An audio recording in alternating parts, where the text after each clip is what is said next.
حضرت آدم علیہ السلام کے انتقال کے بعد انسانیت زمین پر پھیلتی چلی گئی۔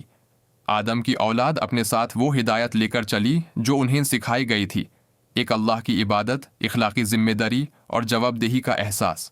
کچھ عرصے تک لوگ اس ہدایت کے قریب رہے، لیکن جیسے جیسے نسلیں بڑھتی گئیں، دل دھیرے دھیرے بدلنے لگے۔ حضرت آدم علیہ السلام کی نسل میں سے اللہ نے ایک ایسے شخص کو چنا جو حکمت، صبر اور گہری عبادت کا مالک تھا۔ ان کا نام حضرت ادریس علیہ السلام تھا۔ اسلامی روایت میں حضرت ادریس علیہ السلام کا بہت عزت کے ساتھ ذکر آتا ہے، جبکہ بائبل میں انہیں پروفٹ اینوخ کہا گیا ہے۔ وہ ایک ایسے دور میں پیدا ہوئے جب انسانیت ابھی جوان تھی، لیکن اصل ہدایت سے دور ہونے کا آغاز ہو چکا تھا۔ حضرت ادریس علیہ السلام اپنی سچائی اور سوچنے والی فطرت کی وجہ سے مشہور تھے۔ وہ لہو و لعب اور فضول مشغلوں کی طرف میل نہیں تھے، بلکہ وہ اپنا وقت آس پاس کی دنیا پر غور و فکر میں گزارتے، اوپر آسمان، نیچے زمین اور اس توازن پر جو ہر چیز کو قائم رکھتا ہے۔ ان کا دل ہمیشہ اللہ کے ذکر سے جڑا رہتا، اور ان کا کردار ڈسپلن اور انکساری کا آئینہ در تھا۔ اللہ نے حضرت ادریس علیہ السلام کو اپنی قوم کی رہنمائی کے لیے نبی چنا۔ ان کی دعوت ایک نہایت اہم وقت میں آئی، جب الہی ہدایت کو محفوظ رکھنا ضروری ہو چکا تھا، اس سے پہلے کہ فساد گہرا ہو جاتا۔ حضرت ادریس علیہ السلام نے لوگوں کو صرف اللہ کی عبادت کی طرف بلایا اور ظلم، جھوٹ اور اخلاقی بگڑ سے ورن کیا۔ انہوں نے یاد دلایا کہ دنیا کی زندگی عارضی ہے اور ہر جان کو اپنے خالق کے سامنے کھڑے ہونا ہے۔ انہوں نے جواب دہی کا ذکر کیا اور لوگوں کو سچائی، حفاظت نفس اور اخلاص کے ساتھ جینے کی نصیحت کی۔ کچھ لوگوں نے ان کی بات مان لی، جبکہ کچھ نے آرم اور خواہش کو حق پر ترجیح دی۔ حضرت ادریس علیہ السلام کو بہت بڑا علم عطا کیا گیا۔ اسلامی روایت کے مطابق وہ ان پہلے لوگوں میں سے تھے جنہیں لکھنا سکھایا گیا۔ لکھائی کے ذریعے علم کو محفوظ کرنا اور نسلوں تک منتقل کرنا ممکن ہوا۔ اس طرح الہی ہدایت کو بھولنے یا بدلنے سے بچایا گیا۔ انہوں نے انسانی زندگی کو منظم کرنے والی عملی ہنر بھی سکھائے۔ کہا جاتا ہے کہ حضرت ادریس علیہ السلام نے لوگوں کو کپڑے سلنا سکھایا، جس سے سخت اور بے ترتیب لباس کی جگہ مناسب اور باعزت لباس آیا۔ یہ انسانی تمدن میں ایک اہم قدم تھا، اور اس بات کا ثبوت کہ دین اور روزمرہ زندگی آپس میں گہری طرح جڑے ہوئے ہیں۔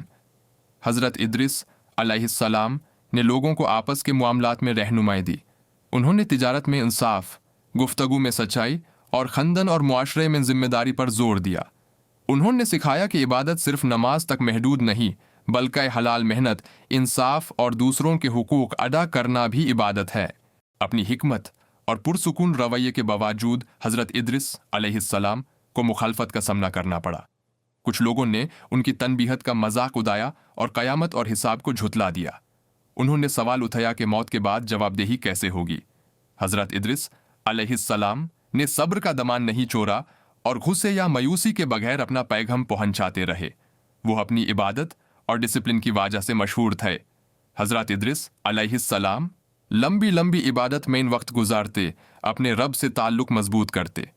ان کی پابندی ان مومنین کے لیے طاقت کا ذریعہ بنی جو ان پر ایمان لائے تھے، اور یہ یاد دلاتی رہی کہ جب ہدایت مقبول نہ ہو تب بھی استقامت ضروری ہوتی ہے۔ قرآن حضرت ادریس علیہ السلام کا ذکر ایک سچائی آدمی اور نبی کے طور پر کرتا ہے، اور بتاتا ہے کہ اللہ نے انہیں بلند مقام عطا فرمایا۔ اس بلندی کی حقیقت اللہ ہی بہتر جانتا ہے، لیکن یہ ان کی ایمانداری، اخلاص اور اطاعت کی عزت کا اظہار ہے۔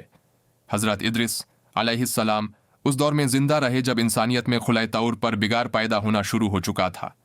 ان کی دعوت حضرت آدم علیہ السلام کی ابتدائی ہدایت اور بعد میں آنے والی سخت آزمائشوں، حضرت نوح علیہ السلام کے دور کے درمیان ایک پل کی طرح تھی۔ جیسے جیسے حضرت ادریس علیہ السلام عمر دراز ہوئے، وہ ان لوگوں کی رہنمائی کرتے رہے جو سچائے رہے۔ انہوں نے اس بات کا خاص خیال رکھا کہ علم اور اخلاقی ڈسپلن محفوظ رہے۔ ان کی فکر صرف اپنی نسل تک محدود نہیں تھی، بلکہ آنے والی نسلوں کے لیے بھی تھی۔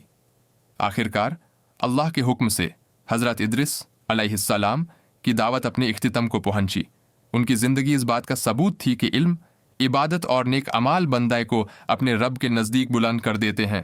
حضرت ادریس علیہ السلام کے ذریعے انسانیت نے یہ سیکھا کہ علم کو محفوظ رکھنا ایک ذمہ داری ہے، ڈسپلن ایمان کی حفاظت کرتا ہے، اور جب حق کو بہت سے لوگ ٹھکرا دیں تو صبر لازمی ہوتا ہے۔ اس دور کے بعد حضرت ادریس علیہ السلام کا اثر واضح طور پر ان لوگوں میں نظر آنے لگا جو سچائے رہے۔ ایک چھوٹی مگر مخلص جماعت ان کے گرد بن گئی۔ وہ طاقت یا تعداد میں زیادہ نہیں تھے، لیکن ایمان، ڈسپلن اور اللہ کے احساس میں متحد تھے۔ ان کی روزمرہ زندگی سچائی، حفاظت نفس اور ذکر سے سنواری ہوئی تھی۔ حضرت ادریس علیہ السلام نے اس جماعت کی بہت احتیاط سے رہنمائی کی۔ انہوں نے ایسے معمولات قائم کیے جو پرائیویٹ اور پبلک دونوں زندگیوں میں ایمان کو زندہ رکھتے تھے۔ انہوں نے شکر کے ساتھ دن شروع کرنے اور محاسبہ کے ساتھ دن ختم کرنے کی تلقین کی، اور بتایا کہ چھوٹی چھوٹی نیک عادتیں دل کو بگڑ سے بچاتی ہیں۔ ان کی رہنمائی میں ایمان ایک زندہ عمال بن گیا، صرف ایک خیال نہیں۔ وقت کے ساتھ ہدایت پر چلنے والوں اور اسے ٹھکرانے والوں کے درمیان فرق اور گہرا ہو گیا۔ اس مومن جماعت سے باہر ظلم عام ہونے لگا۔ لوگ مال، رتبہ اور اثر کے لیے جھگڑے کرنے لگے۔ کچھ نے اپنی خواہشات کو جائز ٹھہرانے کے لیے اخلاقی قیمتوں کو موڑنا شروع کر دیا۔ حضرت ادریس علیہ السلام نے ان تبدیلیوں پر کھلے طور پر بات کی اور ورن کیا کہ جب حق کو نفس کے لیے موڑ دیا جائے تو معاشرہ اندر سے ٹوٹنا شروع ہو جاتا ہے۔ انہوں نے پہلی نسلوں کو یاد دلایا جو زیادہ پاکی اور توازن کے قریب تھی۔ انہوں نے بتایا کہ اللہ نے انسان کو عقل اور اختیار کا شرف دیا اور ان نعمتوں کا غلط استعمال انجام لاتا ہے۔ ان کے الفاظ سخت نہیں بلکہ فکر اور رحمت پر مبنی تھے۔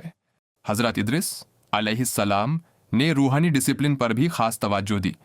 انہوں نے سکھایا کہ ایمان کی حفاظت بھی علم کی حفاظت کی طرح ضروری ہے۔ انہوں نے خاموشی، تفکر اور عبادت کے اوقات کی حوصلہ افزائی کی، خاص کر اس وقت جب بگڑ زیادہ محسوس ہوتا۔ انہوں نے بتایا کہ شور و غل سے دور ہو کر اللہ سے تعلق مضبوط کرنا مومن کو واضح سوچ اور مقصد کے ساتھ واپس آنے کی طاقت دیتا ہے۔ اس دور میں ان کی ذاتی عبادت مشہور ہو گئی۔ لوگوں نے دیکھا کہ آسانی ہو یا مشکل، ان کی عبادت ایک جیسی رہتی۔ چاہے لوگ بات مانیں یا انکار کریں، وہ ثابت قدم رہے۔ یہ پابندی ایک گہرا اثر چھوڑ گئی اور دکھایا کہ سچا ایمان جذباتی نہیں بلکہ جانوں سے جڑا ہوتا ہے۔ جیسے جیسے نسلیں بڑھتی چلی گئیں، حضرت ادریس علیہ السلام کو مستقبل کی فکر اور زیادہ ہونے لگی۔ انہیں معلوم تھا کہ آگے اور سخت امتحان آنے والے ہیں۔ انہوں نے اپنے پیروکاروں کو بتایا کہ ان کے بعد بھی ہدایت ختم نہیں ہوگی بلکہ اللہ کے بھیجے ہوئے انبیاء کے ذریعے جاری رہے گی۔ انہوں نے نصیحت کی کہ جب حق ناپسند بن جائے تب بھی اسے مضبوطی سے تھامے رکھنا۔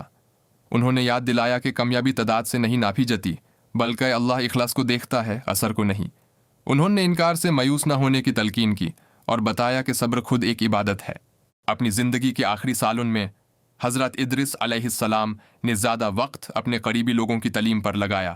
انہوں نے ذمہ داری پر زور دیا اور بتایا کہ جو علم انہیں دیا گیا ہے اس کی حفاظت اور صحیح طرح منتقلی لازمی ہے۔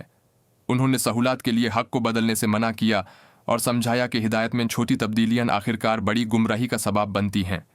انہوں نے یہ بھی یاد دلایا کہ دنیا کی زندگی چھوٹی ہے، چاہے کتنی لمبی کیوں نہ لگے۔ انہوں نے اللہ کی طرف واپسی کی حقیقت بیان کی اور خوف کے بجائے نیک عمل اور جواب دہی کے ذریعے تیاری کی تلقین کی۔ ان کی کہانی ہمیں یاد دلاتی ہے کہ ہدایت ہمیشہ شور شرابے والی یا وسیع نہیں ہوتی بلکہ مستقل اور مخلص ہوتی ہے، کہ ایمان کے بغیر تمدن بگڑ جاتا ہے اور عمال کے بغیر ایمان ادھورا رہتا ہے۔ حضرت ادریس علیہ السلام حضرت آدم علیہ السلام کے بعد نبوت کے ابتدائی ستون میں سے ایک ہیں جو بدلتی ہوئی دنیا میں الہی ہدایت کو آگے بڑھاتے رہے۔ ان کی کہانی انسانیت کو ان انبیاء کے لیے تیار کرتی ہے جو بعد میں آئے۔ ہر ایک نے اسی ہمیشہ رہنے والی حقیقت کی دعوت دی، صرف اللہ کی عبادت، انصاف کے ساتھ زندگی اور اس دن کی تیاری جب سب اپنے رب کی طرف لوٹ کر جائیں گے۔ ویڈیو کو لائک کریں، چینل کو سبسکرائب کریں اور بیل آئیکن آن کریں، کیونکہ ہم مستند اسلامی اور دوسری آسمانی کتابوں میں ذکر شدہ تمام انبیاء کی اصلی کہانیوں پر سلسلہ وار ویڈیوز لے کر آئیں گے۔